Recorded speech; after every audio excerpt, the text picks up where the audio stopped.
So listen, I'm not a very smart guy. I'm not a smart man. I was a high school burnout that barely graduated, and was only able to leave his old small town Kansas life by thumbing a ride with Uncle Sam to the Army, only to return a few years later after some twists and turns and misadventures, simply to return back to a small town Kansas life. I'm not a doctor. I'm not an expert in anything. I don't hold a college degree. The only thing I'm an expert in is figuring things out the hard way and then dusting myself off afterwards and making jokes at inappropriate times and usually at my own expense. So I can't offer anything except these ramblings and my own experiences and perspectives on life in hopes that it helps motivate others, and selfishly to motivate myself and pump myself up. Because even though my face and my tone doesn't always seem to express it, I truly hold that human beings are impossibly beautiful in their capabilities and capacity to lift each other up, regardless of your station or occupation or designation or any other Asian in life. I believe that we can help each other in our own ways. Our gifts, our wins, our failures, our struggles, our blessings. Even if it's just some random guy making videos of his musings while wasting time.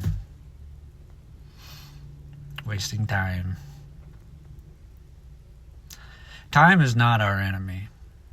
It's not even the field upon which we fight our battles. It can be a weapon, sure. For some of us, for me especially, it's a weapon that we've used to inflict injury upon our own selves. Upon myself. Sometimes the days can descend upon one another so much until we feel like sediment along the riverbank, until the rushing current sweeps us along so far we are no longer able to distinguish these little broken pieces of us from the majestic mountains still standing on the horizon from which we came. Time erodes. It breaks us down. But don't look at the bottom of the river at these tiny fragments that time and this thing has worn off and ask if this is all that remains of you. Turn and lift your eyes to see that summit that is you, the source.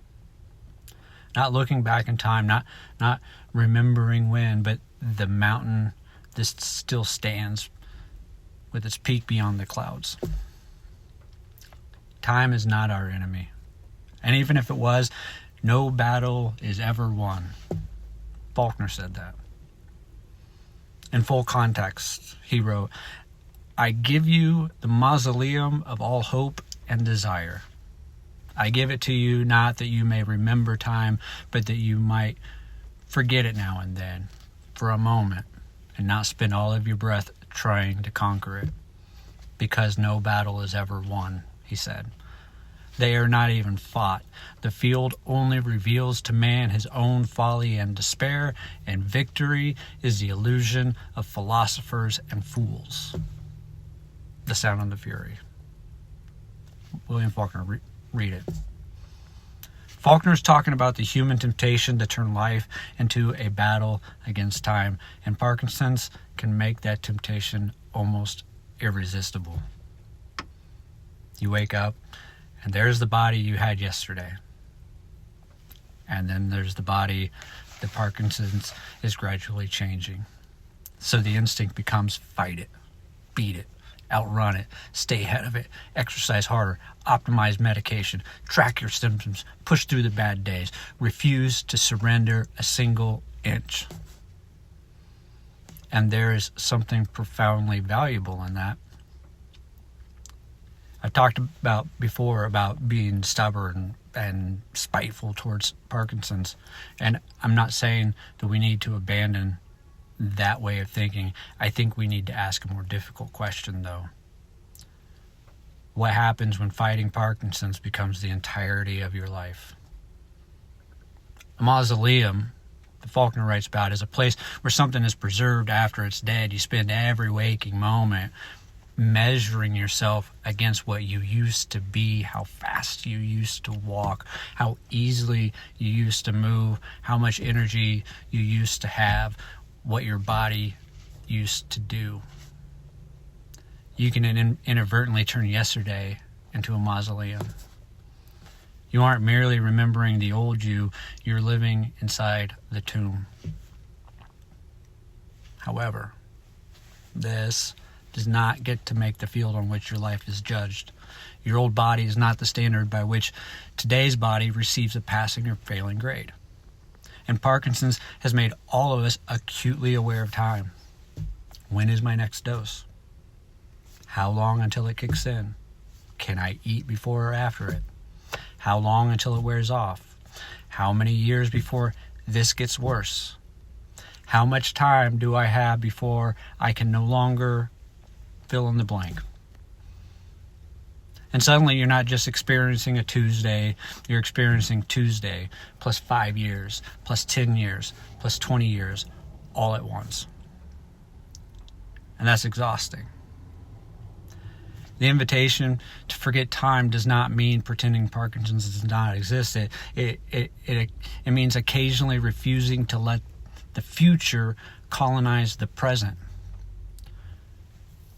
There are moments when you don't need to know what Parkinson's will look like when you're 60, when you're 70, when you're 80. You don't need to solve progression today. You don't need to be a soothsayer of a future that hasn't even happened yet. You need to drink your coffee. Laugh at something stupid. Create something beautiful. Go for a walk. Even if the walk isn't what it used to be. Kiss your partner. Call your friend. Your sibling. Your parent. Listen to Stone Temple Pilots' album Core and let yourself be 17 again for 53 minutes and 17 seconds. Write something. A poem. A letter, a novel, whatever the hell makes you feel alive rather than managed, that's forgetting time.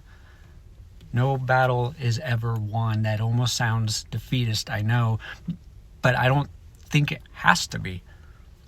Maybe the point isn't that you shouldn't fight. Maybe it's that you shouldn't confuse fighting with winning. You can fight Parkinson's every single day without making the eradication of Parkinson's the condition for having a good day. And that's a huge distinction. You can say, I'm going to go exercise today because that's going to help manage my symptoms and slow progression. But you don't have to say is, if my symptoms get worse despite everything I do, then I've lost. Because they're not the same thing. Because eventually Parkinson's will give you some battles you cannot win. The statistics and the experts would take the Vegas odds on Parkinson's every single time.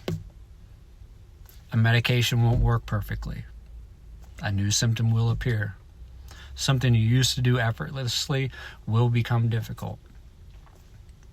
One day you will realize that you've adapted to something you once swore you would never accept.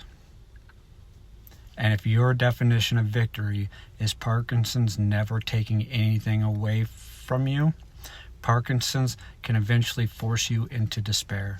But if your definition of victory is Parkinson's does not get to determine what I do with what remains in my time today, then the rules of war change. Victory is an illusion, is actually liberating in the mind and heart, because victory is not the destination.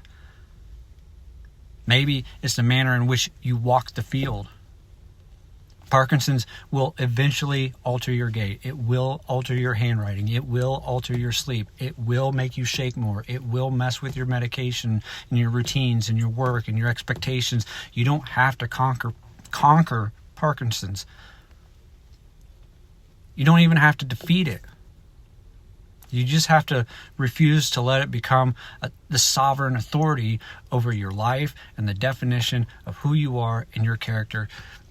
Faulkner's not saying stop fighting. He's saying stop requiring the fight to end in victory before you permit yourself to live. Fight like hell. exercise, take the medication, adapt, push your body, build things, work, laugh, be stubborn, be petty, tell Parkinson's to go F itself whenever you need to. But then, occasionally, forget the clock. Forget progression. Forget the 5-year forecast. Forget the person you were supposed to become. Forget the battle, and just be the guy who is alive today. That's the trick, I think. Parkinson's can occupy the battlefield. It can walk up and down and parade all at once. It doesn't have to occupy your life, your entire life. And bad times are going to come, and they're going to come often, and sometimes almost scheduled on cue. But don't forget to take time to look back upon the real you, the mountain that still stands tall, even as you focus on the little pieces of sediment nestled on the riverbed. We need you. We need each other. I need you. And we are great, big, damn mountains, and we need to be reminded.